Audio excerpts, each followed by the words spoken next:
Good morning मेरे प्यारे प्यारे बच्चों। चलिए आज हम लोग सॉल्व करते हैं CUET मॉक टेस्ट सेकेंड के क्वेश्चंस के सारे आंसर। ठीक है, तो सभी बच्चे ध्यान से देखना और समझने की कोशिश करना। हर क्वेश्चन को मैं यहाँ पर आपको डेप्थ में समझाऊंगा। ठीक है, ऑलरेडी ये क्वेश्चन आपने पढ़ रखा है, ये सारे ये इलेक्ट्रोकेमिस्ट्री के आज हम सारे क्वेश्चन सॉल्व कर रहे हैं। तो पहला क्वेश्चन देखिए क्या कहता है, during the electrolysis of aqueous sodium chloride. Aqueous sodium chloride की जब आप इलेक्ट्रोलाइसिस करेंगे तो क्या बनेगा एनोड पे और क्या बनेगा कैथोड पे। एकदम सिंपल सा क्वेश्चन है जो आपने 12th के बोर्ड में भी पढ़ा है। मतलब यहाँ पर क्या ले लिया हमने, एक्वस NaCl ले लिया, राइट। तो एक्वस का मतलब क्या होता है, वाटर, और इसमें क्या मिला दिया आपने, NaCl मिला दिया, राइट। तो अब आप बताइए कि ये जो एक्वस NaCl है, यहाँ से वाटर से क्या मिलेगा आपको, H+ और OH-, यही मिलने वाला है ना, राइट, OH-। और NaCl से क्या मिलने वाला है, NaCl से मिलने वाला है Na+ और Cl-, राइट। अब आप यहाँ पर चेक करेंगे तो आपके पास दो कैटायंस हैं और दो एनायंस हैं। मतलब एक्वस NaCl आपको दो कैटायंस और दो एनायंस देगा।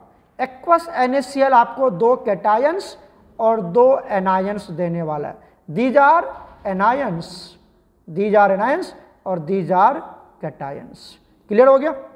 अब आप समझिए, जो रूल ऑफ इलेक्ट्रोलाइसिस होता है, रूल ऑफ इलेक्ट्रोलाइसिस वो क्या कहता है कि कैटायन ऑलवेज गोज टू कहाँ जाता है वो, cathode. Always goes to cathode. Cation कहाँ जाता है, कैथोड पे जाता है। And anion always goes to anode. Anion कहाँ जाता है, एनोड पे जाता है। इतनी बातें समझ में आई कि कैटायन जो है वो कैथोड पे जाएगा और जो एनायन है वो एनोड पे जाता है। ये रूल ऑफ इलेक्ट्रोलाइसिस है। क्लियर हो गया। अब समझिए कैथोड पे क्या होता है, कैथोड पे होता है ऑक्सीडेशन, कैथोड पे क्या होता है, रिडक्शन। कैथोड पे होता है रिडक्शन, याद रखना, कैथोड पे होता है रिडक्शन। रिडक्शन मतलब जिस गेन ऑफ इलेक्ट्रॉन है ना, जिसकी रिडक्शन पोटेंशियल ज़्यादा होगी वो कैथोड पे जाएगा। जिसकी रिडक्शन पोटेंशियल ज़्यादा होगी वो कैथोड पे जाएगा। नेक्स्ट आता है हमारे पास एनोड पे, कौन जाता है, एनायन। और एनोड पे होता क्या है, ऑक्सीडेशन। क्या होता है, ऑक्सीडेशन। ऑक्सीडेशन मतलब लॉस ऑफ इलेक्ट्रॉन। और जिसकी ऑक्सीडेशन पोटेंशियल ज़्यादा होगी, जिसकी ऑक्सीडेशन पोटेंशियल ज़्यादा होगी वो जाएगा एनोड पे और वहाँ ऑक्सीडेशन जाके शो करेगा। क्लियर हो गया। तो अब देखिए जो कैटायन है, कैटायन में क्या है आपके पास, कैटायन में है H+ और दूसरा Na+, यही है ना। तो यहाँ पर ये दो कैटायन है, ये दो आपके क्या है, कैटायन। और कैटायन कहाँ पर जाएगा, कैथोड पे। तो कैथोड पे कौन जाएगा, कैटायन जाएगा कहाँ पर, कैथोड पे। तो कैथोड पे कौन जाएगा, जिसकी रिडक्शन पोटेंशियल ज़्यादा होती है। तो बच्चा आप समझिए यहाँ पर जो रिडक्शन पोटेंशियल है वो हाइड्रोजन की ज़्यादा होती है। हाइड्रोजन की रिडक्शन पोटेंशियल ज़्यादा होती है, हाइड्रोजन की रिडक्शन पोटेंशियल ज़्यादा होती है। तो रिडक्शन मतलब गेन ऑफ इलेक्ट्रॉन, एक इलेक्ट्रॉन को गेन करेगा, क्या बना लेगा, H। फिर दूसरा H+ जाएगा, एक इलेक्ट्रॉन को गेन कर लेगा, क्या बना लेगा, H। और ये H दोनों कंबाइन होकर क्या बना लेगा, H2। मतलब H2 गैस लिबरेट होगा कहाँ पर, कैथोड पे। तो कैथोड पे H2 गैस लिबरेट होगा। चेक कर लो कहाँ पर है, कैथोड पे H2 गैस, मतलब कैथोड पे हाइड्रोजन गैस लिबरेट होगा। तो ऑप्शन बी तो होगा ही होगा। और चेक कर लेते हैं एनोड की भी कहानी है, तो एनोड को भी पहले सॉल्व कर लेते हैं। चलिए अब आइए एनायन की बात कर लेते हैं। एनायन में कौन कौन है हमारे पास, ध्यान से देखो। एनायन में हमारे पास कौन कौन है, जो हमारे पास एनायन है वो है आपका OH- और दूसरा क्या है, Cl-। ठीक है, ये दो एनायंस है। और एनायन कहाँ जाएगा, एनोड पे। कहाँ जाएगा, एनोड। एनोड पे होता क्या है, ऑक्सीडेशन। मतलब जिसकी ऑक्सीडेशन पोटेंशियल ज़्यादा होगी वही जाएगा एनोड पे और जाके क्या करेगा, ऑक्सीडेशन। ऑक्सीडेशन मतलब लॉस ऑफ इलेक्ट्रॉन करेगा। तो यहाँ पर क्लोरीन की ऑक्सीडेशन पोटेंशियल ज़्यादा होता है। तो क्लोरीन की ऑक्सीडेशन पोटेंशियल ज़्यादा होता है, क्लोरीन जाएगा और ये लॉस कर देगा, क्या करेगा, लॉस करेगा। क्या लॉस करेगा, 1 इलेक्ट्रॉन, 1 इलेक्ट्रॉन माइनस 1 इलेक्ट्रॉन। तो क्या बना लेगा, Cl। तो IUPAC कहता है ऐसे मत लिखो Cl, और यहाँ पर ये जो 1 इलेक्ट्रॉन था माइनस को हम इधर लेके आ जाते हैं तो क्या बना लेगा, ये +1 इलेक्ट्रॉन। अगर दो क्लोरीन है तो 2Cl- 2 इलेक्ट्रॉन लॉस करेगा और Cl2 बना लेगा। तो देखिए यहाँ पर जो एनोड है वहाँ पर कौन सा गैस रिलीज होगा, एनोड पे कौन सा गैस रिलीज होगा, Cl2 गैस रिलीज होगा। तो कहाँ है, एनोड पे Cl2 गैस रिलीज होगा। ये बात समझ में आई? तो option B and option E सही है। तो कहाँ है बी एंड ई? तो ऑप्शन बी एंड ई किस में है? ए में है। तो A is absolutely correct. Clear हो गया? B and E only. Clear हो गया ना बच्चा? चलते हैं नेक्स्ट क्वेश्चन पर। नेक्स्ट क्वेश्चन देखिए क्या कहता है, क्वेश्चन नंबर सेकंड। ये कहता है when a lead storage battery, lead storage battery जिसको हम इन्वर्टर की बैटरी भी बोलते हैं, जो हमारे घर में लगा रहता है, इज रिचार्ज्ड, जब रिचार्ज होता है तो वहाँ पर कौन क्या होता है? तो चलिए हम लेड स्टोरेज बैटरी की रिएक्शन लिखते हैं।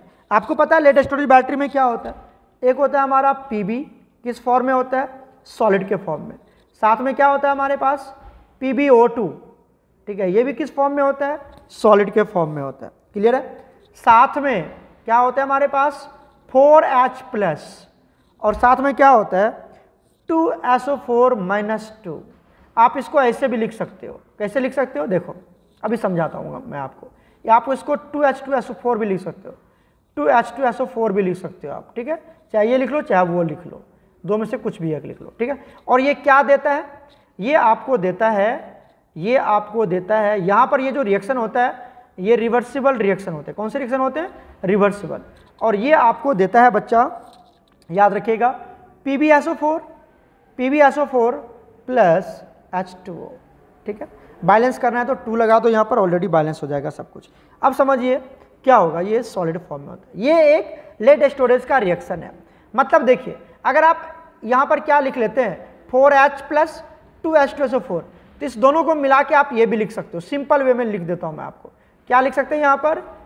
2H2SO4 लिख सकते हैं, 2H2SO4, ठीक है। समझिए जब आप इधर जाएंगे तो ये जो रिएक्शन होता है, ये जो रिएक्शन होता है इसको हम बोलते हैं डिस्चार्जिंग का रिएक्शन। क्या बोलते हैं? डिस्चार्जिंग का रिएक्शन है। और जब आप अपोजिट डायरेक्शन में जाओगे, मैं यहाँ पे सिंपल लिख देता हूँ, देखो जब आप इधर जाएंगे तो क्या हो जाएगा? ये डिस्चार्जिंग, ठीक है। और जब आप इधर जाओगे, इधर तो ये क्या बनेगा आपका? चार्जिंग। मतलब इधर क्या बनेगा आपका? चार्जिंग का बनेगा, चार्जिंग। क्लियर हो गया? अब आप समझिए हमें कौन सा पॉइंट पूछ रहा है यहाँ पर? हमसे पूछ रहा है वो किसका पूछ रहा है? रिचार्ज का, मतलब चार्जिंग का पूछ रहा है, चार्जिंग का। तो हमें किधर जाना पड़ेगा? इधर जाना पड़ेगा, इस डायरेक्शन में जाना पड़ेगा ना, इस डायरेक्शन में। अब समझिए जब इस डायरेक्शन में जाएंगे तो ये बन जाएगा हमारा रिएक्टेंट, ये बन जाएगा रिएक्टेंट बन जाएगा, और ये सब क्या बन जाएगा? आपका प्रोडक्ट। ये सब क्या बन जाएगा? आपका प्रोडक्ट। किस केस में? चार्जिंग के केस में। तो प्रोडक्ट में क्या बन रहा है? प्रोडक्ट में आपको Pb बनेगा, फिर से PbO2 एंड H2SO4। Pb का तो प्लेट ही रहता है, बनेगा क्या? Pb का तो सॉलिड प्लेट ही रहता है, PbO2 का भी हम प्लेट ही लेते हैं। तो Pb यहाँ पर कैथोड की तरफ बिहेव करता है और ये PbO2 एनोड की तरफ बिहेव करता है, ठीक है। अब अगर मैं इधर जा रहा हूँ, मतलब क्या आ रहा है? चार्जिंग की बात कर रहे हैं, तो ये रिएक्टेंट हो गया, ये प्रोडक्ट हो गया, है ना। तो प्रोडक्ट में H2SO4 बन रहा है, मैच कर लीजिए, H2SO4 इज प्रोड्यूस्ड। सिंपल सी कहानी है, ये हो जाएगा।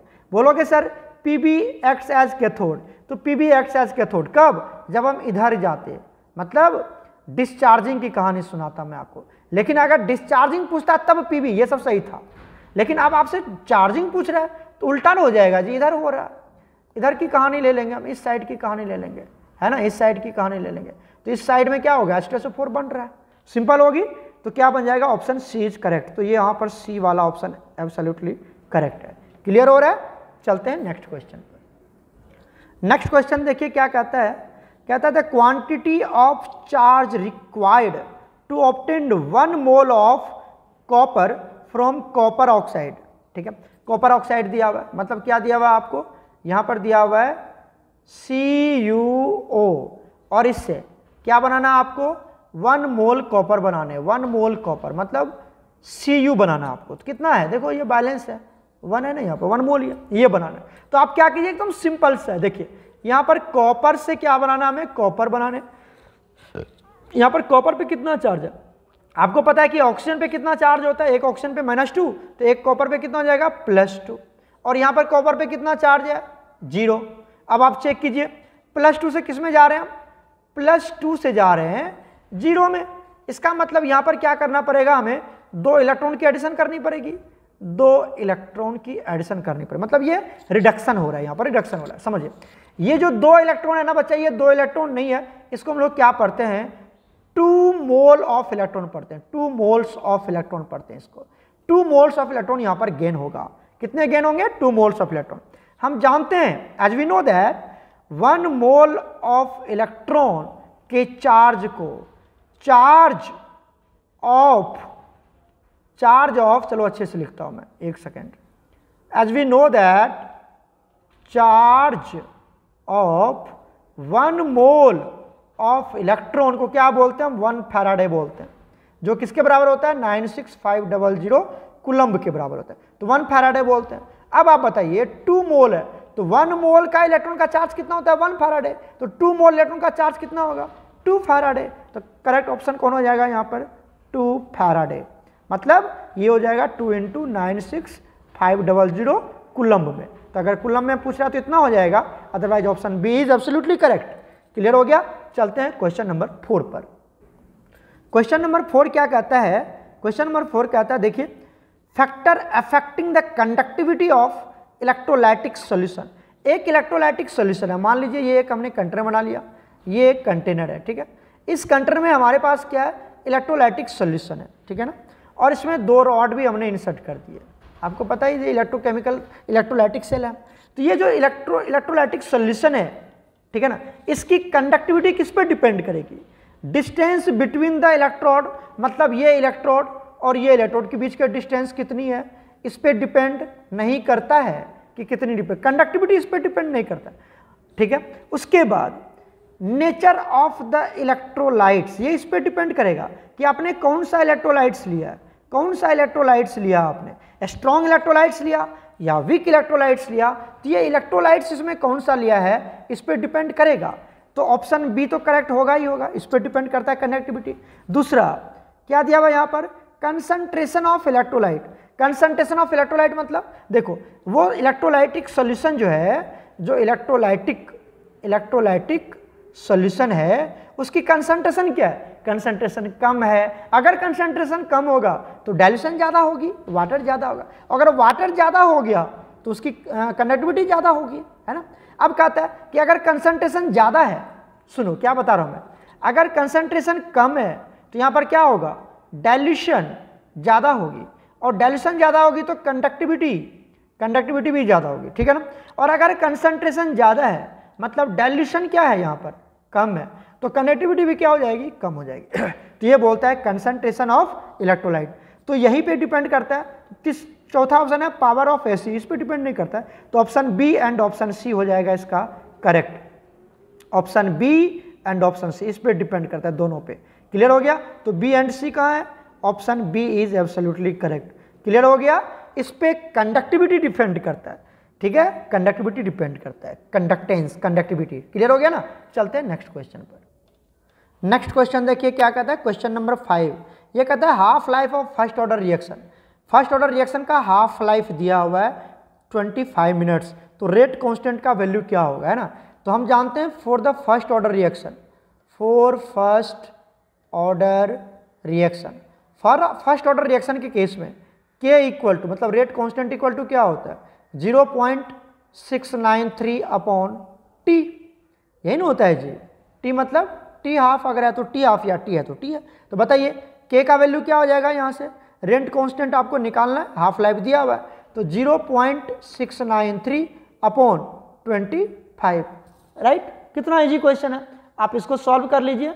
जब आप इसको सॉल्व करेंगे तो ये आ जाएगा आपका 27, एक सेकेंड, ठीक है। इसको जब आप सॉल्व करेंगे तो ये वैल्यू आ जाएगा आपका 0.02772, डिवाइड कर लेना, ठीक है। अब इसको हम क्या करते हैं, साइंटिफिक नोटेशन में एक्सप्रेस कर लेते हैं। तो K का वैल्यू कितना हो जाएगा, यहाँ से पॉइंट हटाओ और 2.7 के आसपास रख दो, तो कितना हो जाएगा 2.7। कहाँ पर है देख लो, ये वैल्यू अब सॉल्व हो जाएगा। Option A is absolutely correct, 2.27, एक सेकेंड बच्चा, हाँ सही है, 2.772 इंटू अब इधर जा रहे हो तो 10 to the power minus 2 point इधर आया ना तो -2 हो जाएगा। 2.77 को क्या लिख सकते हैं 2.8 इंटू 10 टू दी पावर -2। तो कौन सा ऑप्शन हो जाएगा, यहाँ पर हमने आंसर गलत टिक कर दिया। ये कौन सा हो जाएगा बच्चा 2.8 10 टू दी पावर -2, ये वाला हो जाएगा। ठीक है, ये मैंने पूरा कैलकुलेशन आपको करके दिखा दिया। बहुत ईजी क्वेश्चन है, फॉर्मूला बेस्ड क्वेश्चन है, फॉर्मूला याद है, आप आराम से निकाल सकते हैं। चलते हैं नेक्स्ट क्वेश्चन पर। नेक्स्ट क्वेश्चन देखिए, क्वेश्चन नंबर 6 क्या कहता है, अ ड्रॉप ऑफ सोल्यूशन, उसकी वॉल्यूम आपकी दी हुई है 0.05 ml, कंटेंस इतना मोल of H+। If the rate constant of disappearance, rate constant नहीं होगा यहाँ पर, रेट ऑफ डिसअपियरेंस होगा। ठीक है, रेट ऑफ डिसअपियरेंस होगा यहाँ पर, ये याद कर लेना। यहाँ पर rate of disappearance of H+ कितना दिया हुआ 1.0 इंटू 10 टू दी पावर -7, मतलब 10 टू दी पावर -7 मोल पर लीटर पर सेकंड दिया हुआ। How long will it take. ठीक है, क्वेश्चन तो समझ में आ गया। चलिए यहाँ पे लिख देता हूँ मैं क्या क्या दिया हुआ है। सबसे पहले आपको क्या दिया हुआ है, वॉल्यूम। वॉल्यूम कितना दिया हुआ है 0.05 ml, ये दिया हुआ है। उसके बाद कंटेंस कितना दिया हुआ है 3 into 10 to the power -6 mole of H+। तो मोल्स दिया हुआ है, कितना दिया हुआ है 3 इंटू 10 टू दी पावर -6, है ना, ये मोल्स है। तो यहाँ से हम क्या निकाल, वॉल्यूम दिया हुआ है, मोल दिया हुआ, तो क्या निकाल सकते हैं, कंसंट्रेशन निकाल सकते हैं। क्या निकाल सकते हैं, कंसंट्रेशन। कंसंट्रेशन का मतलब मोलरिटी, कंसंट्रेशन का मतलब मोलरिटी। कैसे निकालेंगे, N/V, और ये भी किस में लेते हैं, लीटर में लेते हैं। ठीक है, अब आइए वैल्यू पुट कर दीजिए यहाँ से। मोलरिटी, मोलरिटी मतलब कंसंट्रेशन, तो चलो कंसंट्रेशन ही लिख देते हैं। कंसंट्रेशन बताइए जल्दी से कैसे होगा, मोल कितना दिया हुआ है 3 into 10 to the power -6, put कर दीजिए 3 into 10 to the power -6 divided by, अब वॉल्यूम कितना दिया हुआ है, वॉल्यूम दिया हुआ है 0.05 ml, तो 0.05 ml, तो हमें लीटर में चाहिए, इसको 1000 से क्या करते हैं हम डिवाइड कर देते हैं। तो अब ये किस में आ जाएगा बच्चा, ये आ जाएगा अब लीटर में। तो ये 1000 कहाँ चला जाएगा, ऊपर चला जाएगा 1000। तो लिख दो यहाँ से कंसंट्रेशन, फिर से बना लेते हैं। कंसंट्रेशन इक्वल टू क्या हो जाएगा, कंसंट्रेशन इक्वल टू क्या हो जाएगा 3 into 10 to the power -6 into ये 10 टू दी पावर ऊपर चला गया, मतलब 1000 ऊपर चला गया, पावर बोल रहा हूँ, और डिवाइडेड बाय 0.05। यहाँ तक क्लियर हुआ। जब आप इसको सॉल्व करेंगे बच्चा तो इसकी वैल्यू आ जाएगी, इसको जब आप सॉल्व करेंगे तो इसकी वैल्यू आ जाएगी 0.06, और कंसंट्रेशन है तो क्या लगा देंगे, मोल पर लीटर। तो कंसंट्रेशन आपका निकल गया, मतलब मोलरिटी निकल गया इतना। अब देखिए ये तो दिया हुआ था, यहाँ से ये निकाल लिया हमने। उसके बाद आपको क्या दिया हुआ है, यहाँ पर गौर कीजिए, rate of disappearance, rate of disappearance मतलब रेट ऑफ रिएक्शन है ये, है ना, रेट ऑफ रिएक्शन।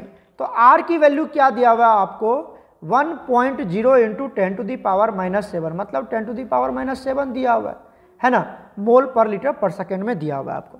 तो देखिए आर इक्वल टू होता क्या है, अब बताइए, अब यहाँ से क्वेश्चन आराम से बन जाएगा। आर इक्वल टू क्या होता है, आर इक्वल टू होता है, रेट इक्वल टू क्या होता है, कंसंट्रेशन ऑफ रिएक्टेंट, ठीक है, डिवाइडेड बाय टाइम, मतलब कंसंट्रेशन बाय टाइम। अरे रेट ऑफ रिएक्शन क्या होता है, कंसंट्रेशन बाय टाइम।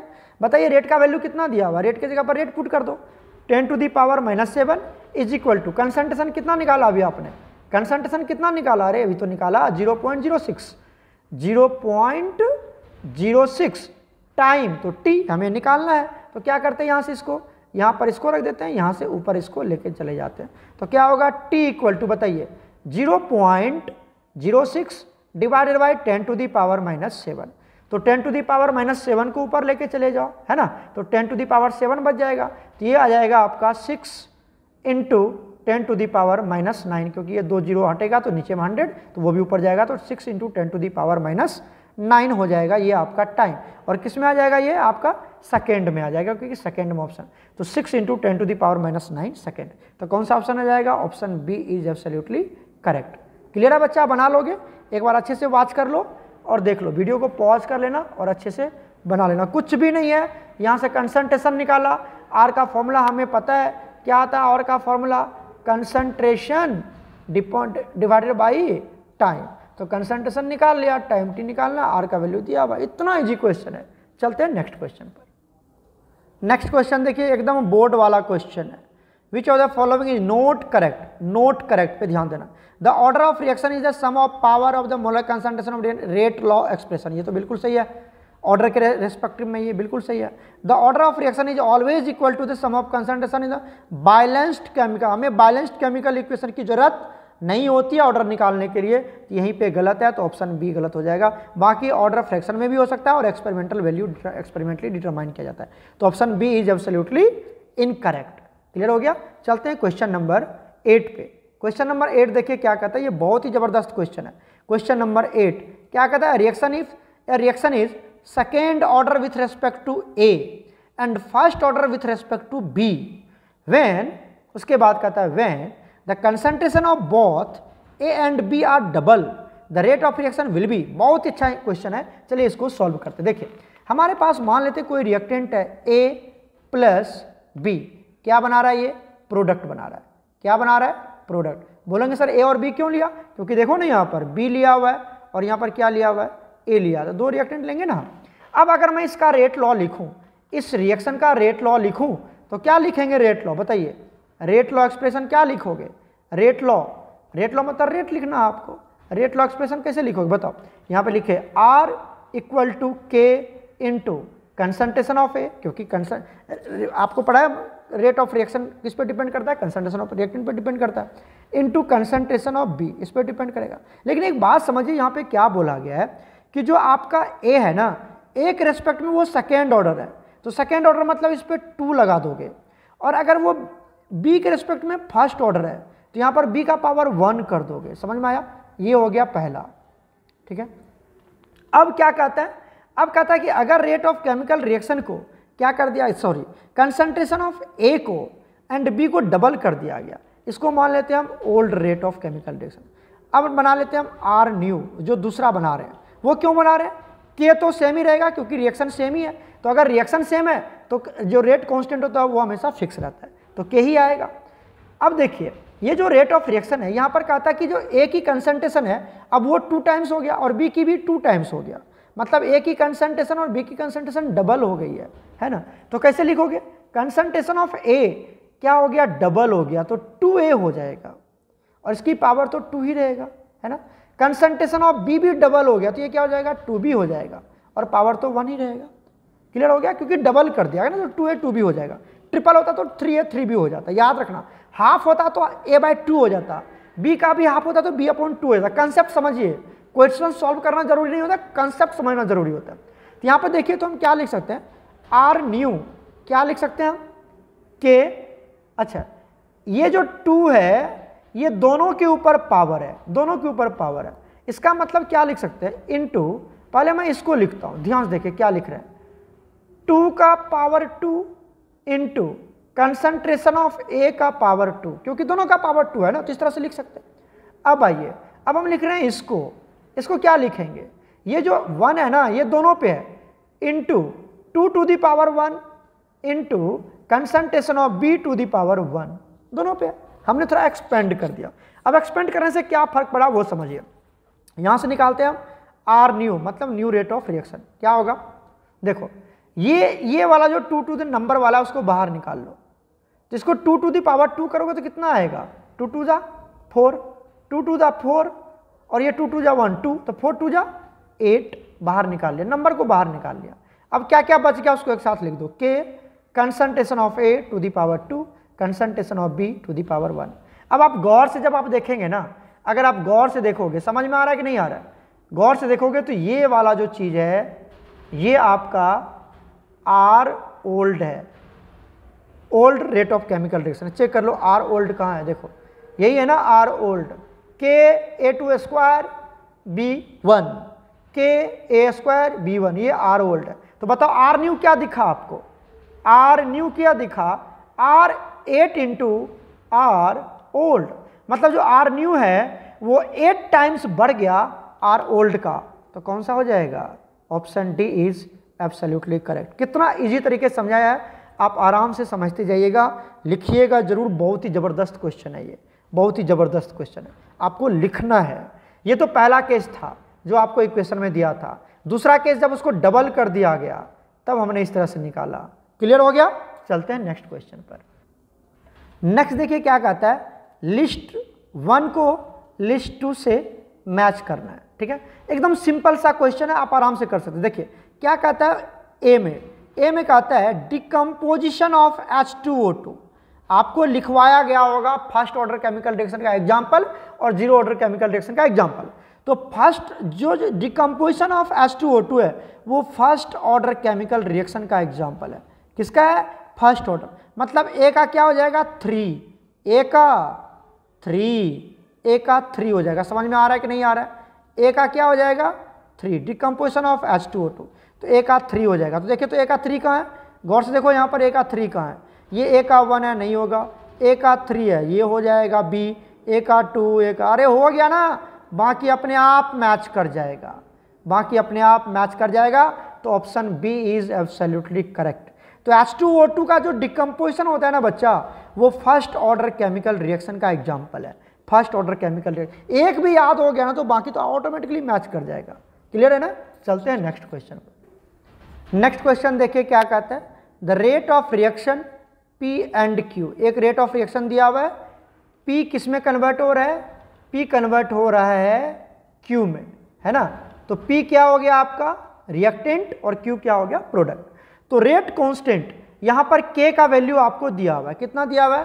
0.8 इंटू 10⁻³ ये आपको गिवन है, ये आपको दिया हुआ है बच्चा, गिवन है ना। कह रहा है if the concentration of P is 10 molar then what is the concentration of Q after 40 minute. बहुत ही अच्छा क्वेश्चन है। देखिए इसको हम कैसे बनाते हैं, ये आपका रेट ऑफ केमिकल रिएक्शन दिया हुआ है ना। हम मान लेते हैं एट टाइम T = 0। ये कितना दिया हुआ आपको? 10 मोलर दिया हुआ है। तो जब 10 मोलर ये दिया हुआ है तो बताओ जल्दी से, टाइम 0 है तो प्रोडक्ट तो बनेगा नहीं। क्यों नहीं बनेगा? प्रोडक्ट 0 होगा क्योंकि रिएक्शन शुरू ही नहीं हुआ, क्योंकि टाइम 0 है। एट टाइम T = 40 मिनट्स, जब 40 मिनट्स पे क्या होने वाला है? इस रिएक्टेंट में से कुछ टूटेगा। कितना टूटेगा? मान लेते हैं हम X टूटेगा। कितना टूटेगा? X। और इधर क्या बन जाएगा? जो टूटा वही आ जाएगा प्रोडक्ट साइड में। तो Q कितना बनेगा? X मोलर बन जाएगा। और अब ये कितना बचेगा? ये बच जाएगा 10 - X मोलर, ये बच जाएगा, ये बच जाएगा। समझ में आ गया कि नहीं आ गया? 10 - X मोलर P बचेगा और X मोलर Q बनेगा। क्लियर हो गया? अब आप देखिए, अगर आपको इंटीग्रेटेड फॉर्म याद होगा किसके? जीरो ऑर्डर रिएक्शन के। किसके? जीरो ऑर्डर रिएक्शन के। अगर आपको याद होगा तो यहां पर हम कैसे निकालते हैं? वो हम लोग कैसे निकालते हैं? जो आपकी X है, इंटीग्रेटेड फॉर्म याद रखना, इंटीग्रेटेड फॉर्म, तभी ये क्वेश्चन बनेगा। इंटीग्रेटेड फॉर्म में जो X की वैल्यू होता है वो क्या हो जाएगा आपका? कंसंट्रेशन ऑफ Q, मतलब Q कितना बचेगा, जो प्रोडक्ट है वो कितना बचेगा, यही हो जाएगा X। यही ना, जो X molar concentration of Q, ये कितना हो जाएगा? K × T होता है, K × T होता है। बस इतना याद रखिएगा। तो K का वैल्यू कितना दिया हुआ है? K का वैल्यू देखिए 0.8 × 10⁻³ T कितना दिया हुआ है? 40 मिनट्स, 40 मिनट दिया हुआ है। लेकिन इसमें देखिए जब आप चेक करेंगे तो ये आपको पर सेकेंड में दे रखा है ना। तो आप क्या करना है, इसको T तो लेंगे ही 40 और साथ सेकेंड में कन्वर्ट करना। 40 मिनट है ना, तो सेकेंड में कन्वर्ट करने के लिए 60 से इसको हम क्या करेंगे? मल्टीप्लाई कर देंगे, 60 से मल्टीप्लाई कर देंगे। तो जब आप इसको 60 से मल्टीप्लाई करोगे तो जो X है, मतलब जो Q होगी, कंसंट्रेशन ऑफ Q, ठीक है, वो आ जाएगा आपका 1.92 आप इसको सॉल्व कर लेना मोल पर लीटर। ठीक है, ये आ जाएगा। मतलब option A is correct, option A is correct. Clear हो गया? बना लोगे? तो ये इंटीग्रेटेड फॉर्म है जो आपको याद रखनी है। बाकी तो कहानी ऐसे ही चल रहा है। आपको बस Q की जो अमाउंट पूछा जाएगा कैसे निकालेंगे? K × T करके निकाल देंगे, सिंपल सी टर्म। चलते हैं नेक्स्ट क्वेश्चन पर। क्वेश्चन नंबर 11 क्या कहता है? ध्यान देखिए, the rate of gases reaction becomes half when the volume of the vessel is double, what is the order of reaction. ये भी बहुत अच्छा क्वेश्चन है। कैसे सॉल्व करेंगे? देखिए यहाँ पर क्या दिया गया, मान लें हमारे पास कोई रिएक्टेंट है A, किस स्टेट में है? गैस स्टेट में। ठीक है, और ये किस में कन्वर्ट हो रहा है? एक प्रोडक्ट में कन्वर्ट हो रहा है। किस में कन्वर्ट हो रहा है? प्रोडक्ट में कन्वर्ट हो रहा है। कोई दिक्कत नहीं है। अगर आप ये कितना ले लेते हैं, n ले लेते हैं या स्मॉल a से लिख दो, कोई बात नहीं, या x ले लो, स्मॉल a ही लेते हैं। तो बताओ रेट ऑफ केमिकल रिएक्शन कैसे लिखोगे?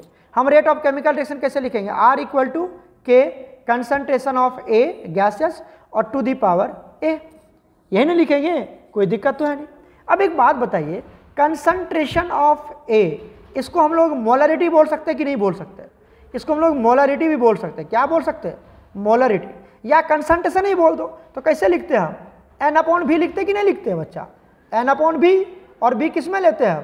कंसंट्रेशन अभी तो निकाला था मैंने, कंसंट्रेशन को एन अपॉन भी लिख सकते हैं ना। तो यहाँ से बताइए आर इक्वल टू क्या होगा? के इंटू एन, कौन सा रिएक्टेंट है? ए, तो n of A divided by V of A, volume of A, into क्या हो जाएगा? पावर कितना हो जाएगा? ए। लिख सकते कि नहीं लिख सकते? बिल्कुल लिख सकते हैं, बिल्कुल लिख सकते हैं। अब क्या कर रहा है? अब क्या, ये तो पुराना हो गया हमारा। अब क्या कर रहा है? ध्यान देखिए, अब कह रहा है कि rate of reaction becomes half, मतलब अब क्या हो गया? यहाँ से हो गया R अपॉन 2, हाफ कर रहे हैं, रेट ऑफ रिएक्शन क्या हो जाएगा? हाफ हो गया, तो R अपॉन 2 हो जाएगा। और रिएक्शन तो सेम वही है, तो इसमें K में तो कोई चेंजिंग आएगा नहीं, तो K को K ही रहने देते हैं, ठीक है। And volume of the vessel becomes double, volume double हो जाता है। तो क्या लिखेंगे यहाँ पर? कंसंट्रेशन ऑफ, ठीक है, या कंसंट्रेशन को हटा भी दो, अब तो कंसंट्रेशन के ना पॉइंट भी लिख दिया ना, तो कंसंट्रेशन वर्ड नहीं यूज करना। क्या लिख देते हैं? Into number of moles of A divided by volume कितना हो गया? 2A, सॉरी 2V, V कितना हो गया? 2V, और इसका पावर कितना हो जाएगा? A हो जाएगा। ये बात समझ में आया कि नहीं आया ये बताओ? K तो वही है, समझिए नंबर ऑफ मोल्स में कोई भी चेंजिंग नहीं आ रहा है, क्योंकि वॉल्यूम डबल कर रहे हैं, तो नंबर ऑफ मोल्स थोड़ी चेंज होने वाला है। वॉल्यूम कितना बड़ा, नंबर ऑफ मोल्स तो वही रहेगा, तो वॉल्यूम 2A हो गया, डबल हो गया तो 2A हो गया। अब इसको सॉल्व कर लेते हैं, क्वेश्चन आराम से बन जाएगा। बताइए तो R upon 2 is equal to क्या लिखे?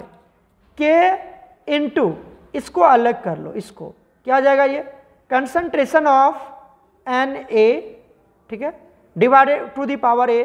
अच्छा, और ये जो V, 2V पे भी देखो, यहाँ पर थोड़ा सा और आपको मैं जनरलाइज कर देता हूँ, थोड़ा सा और मैं एक्सप्रेस करता हूँ। यहाँ पर देखो, ये जो A है आपका, ये जो A है वो किसके ऊपर है?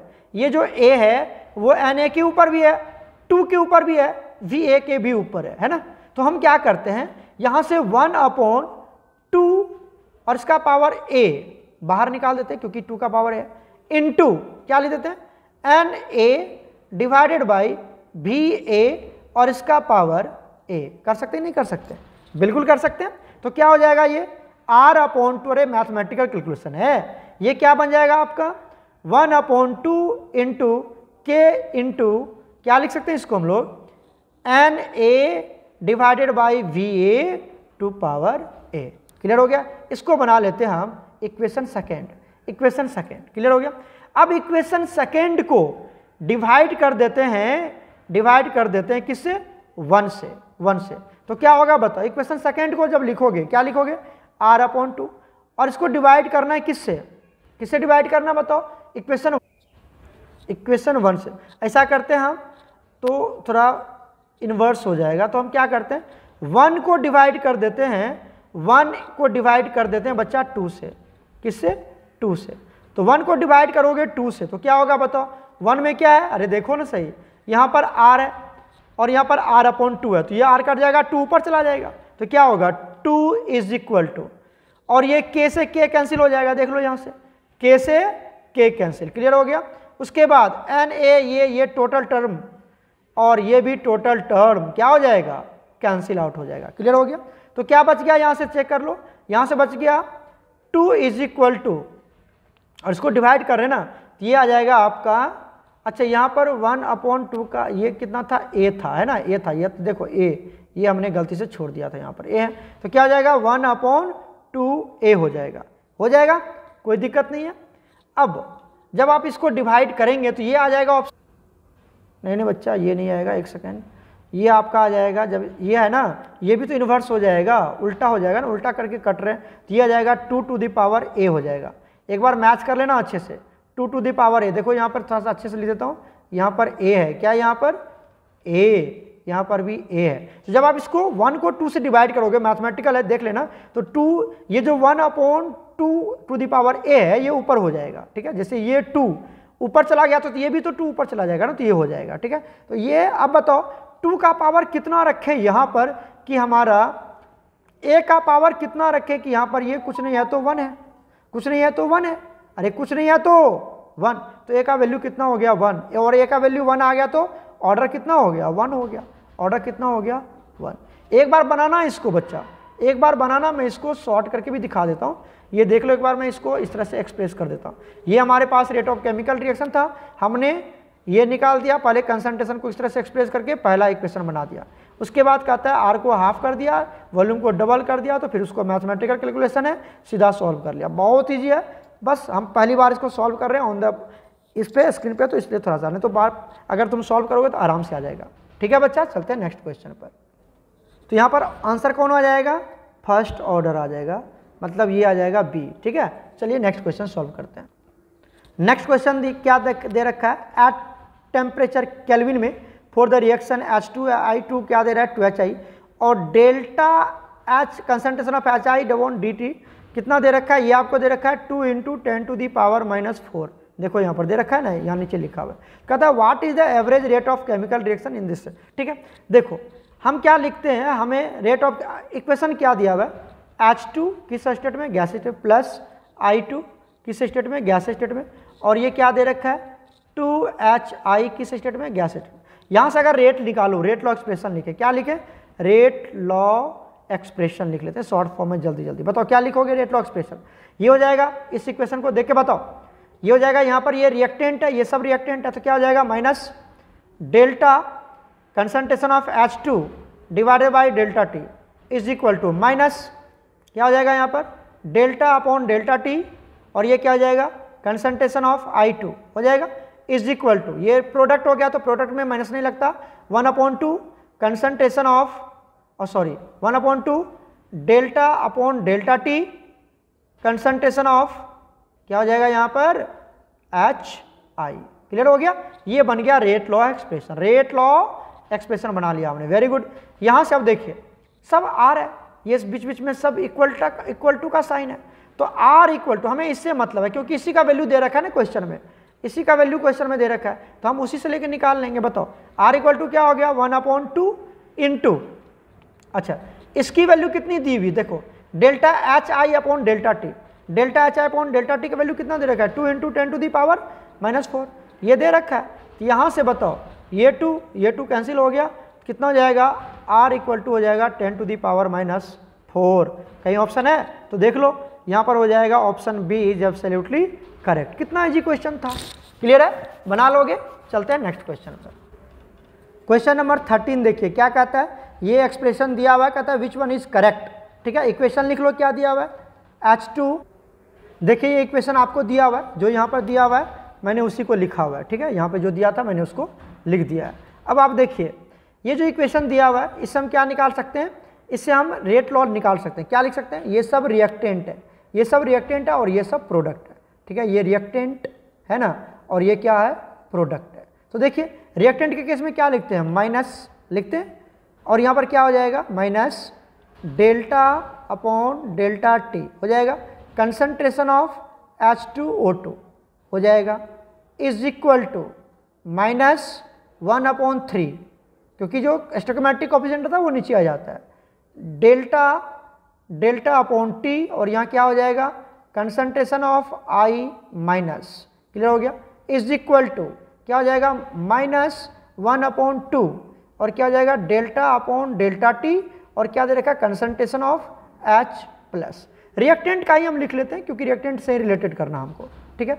अब बताओ यहाँ जो आप क्वेश्चन चेक करोगे तो उसमें क्या किसके बीच में रिलेशन दिया हुआ, देखो तो यहाँ पर I माइनस और H प्लस के बीच में, मतलब हमें इसके बीच में रिलेशन निकालना है, I एंड H प्लस के बीच में। क्या निकालोगे बताओ, एक काम करते हैं, ये जो स्टोइकोमेट्रिक कोएफिशिएंट है इसको इधर लेके चले जाते हैं, तो डेल्टा अपॉन डेल्टा T, और यहाँ क्या हो जाएगा कंसंट्रेशन ऑफ I माइनस, ठीक है, इज इक्वल टू क्या हो जाएगा, ये 3 उधर जाएगा तो क्या बन जाएगा, अरे ये 3 जो है उस साइड भेज दो, ठीक, ऊपर में, यहाँ नीचे में ऊपर चला जाएगा, क्या हो जाएगा 3/2, और इधर देखो यहाँ पर क्या लगा हुआ है माइनस, यहाँ पर क्या लगा हुआ है माइनस, ये 1/3 है, तो उधर लेके चला गया इसको, तो क्या हो जाएगा +1/3, मल्टीप्लाई कर देंगे तो माइनस माइनस ये हट जाएगा, क्या हो जाएगा 3/2, और यहाँ क्या बनेगा डेल्टा अपॉन डेल्टा टी, और क्या बन जाएगा कंसंट्रेशन ऑफ H+। तो ये रिलेशन कहाँ पर है आप मैच कर लो, ये रिलेशन कहाँ पर है। तो अगर आप चेक करेंगे यहाँ पर तो बताइए कहाँ पर है ये ऑप्शन, ये ऑप्शन कहाँ पर मिल जाएगा आपको, ये ऑप्शन मिल जाएगा देख लो सी वाला पार्ट में, सी वाला यही है ना, डेल्टा ये वाला पार्ट 3 है, 3/2 डेल्टा H अपॉन है ना, दोनों को कोरिलेट करके यहाँ से कोरिलेट करके हमने ये निकाला है, तो ये option C is absolutely correct, बन जाएगा आराम से, बहुत ईजी है। चलते हैं नेक्स्ट क्वेश्चन। नेक्स्ट क्वेश्चन देखिए, rate constant for the first order, first order reaction है, रेट कांस्टेंट की वैल्यू दे रखा है, T½ पूछ रहा है, तो आप जानते हैं कि K इक्वल टू क्या होता है 0.693/T, ये होता है फॉर फर्स्ट ऑर्डर, किसके लिए फर्स्ट ऑर्डर का इक्वेशन है, याद है ना आप, रेट कांस्टेंट एंड टाइम के बीच में रिलेशन। तो हमें क्या निकालना है यहाँ से T½ निकालना है, तो T को क्या करते हैं बच्चा हम इधर भेज देते हैं और K को इधर भेज देते हैं, है ना, तो T½ मतलब T इज इक्वल टू क्या हो जाएगा 0.693/K, ये तो अभी भी करवाया था मैंने आपको, तो वैल्यू पुट कर दो यहाँ पर, कितना हो जाएगा 0.693/K का वैल्यू कितना दिया हुआ है, K दिया हुआ है ना, देखो कितना दिया बच्चा, इधर देखो इधर कितना दिया हुआ है 0.346 × 10⁻³ ये दे रखा है। तो बताओ यहाँ से ये पॉइंट चला गया और 10⁻³ ऊपर चला जाएगा तो क्या बन जाएगा 10⁻³ बन जाएगा, और ये कितने टाइम में कट जाता है 2 टाइम में अप्रॉक्सीमेटली कट जाता है, कितना हो जाएगा ये 2 × 10⁻³ मतलब कितना हो गया 2000 हो गया ना, और यूनिट क्या हो